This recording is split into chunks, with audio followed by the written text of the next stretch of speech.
ഞാൻ സിംഗറാണ്.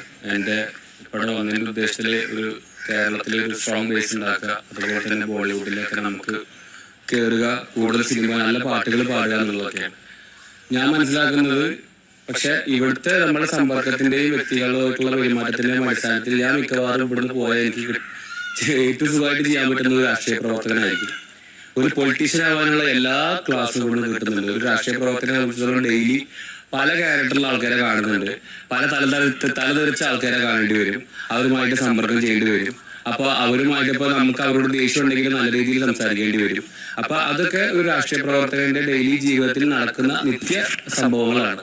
അപ്പൊ അത് വെച്ച് നോക്കുകയാണെന്നുണ്ടെങ്കിൽ ഇവിടെ ഈ പറയുന്നത് പോലെ ഒരുപാട് ഇപ്പൊ എന്താ പറയാ, നമ്മളുമായിട്ട് ആശയപൂർത്തുള്ള ആൾക്കാരുണ്ടാവും, അവരുമായിട്ട് നമ്മൾ ഡീൽ ചെയ്യേണ്ടി വരും. അതാണ് ഒരു രാഷ്ട്രീയ പ്രവർത്തകനെ സംബന്ധിച്ചിടത്തോളം അയാൾ ചെയ്യേണ്ടത്. മാത്രമല്ല ഇപ്പൊ നമ്മള് മുന്നത്തെ പരിപാടി എടുത്തു കഴിഞ്ഞാൽ ഒരുപാട് അലിഗേഷൻസ് കൊടുത്ത ആൾക്കാരുണ്ട്, പത്രപ്രവർത്തനം ചെയ്ത ആൾക്കാരുണ്ട്. അതൊക്കെ പിന്നെ വന്ന് പറയുന്നത് അതൊക്കെ ഞങ്ങൾ തെറ്റായിരുന്നു, ഞങ്ങളത് ചെയ്തു പോയിരുന്നത്. അപ്പൊ സാധാരണഗതിയിൽ രാഷ്ട്രീയ പ്രവർത്തകന്റെ മേത്തേക്ക് ഒരുപാട് അലിഗേഷൻസ് വെറുതെ ചുമ്മാ കൊണ്ടിടും, വ്യക്തിഹത്യ ചെയ്യും, അത് ചെയ്തു ഇത് ചെയ്തു എന്നൊക്കെ പറയും. അപ്പൊ അങ്ങനെ വെച്ച് നോക്കുകയാണെന്നുണ്ടെങ്കിൽ അവരതെല്ലാം തരണം ചെയ്ത് അവർ മുന്നോട്ട് പോയിക്കൊണ്ടിരിക്കുകയാണ്. അവരതൊന്നും മൈൻഡ് ചെയ്യില്ല.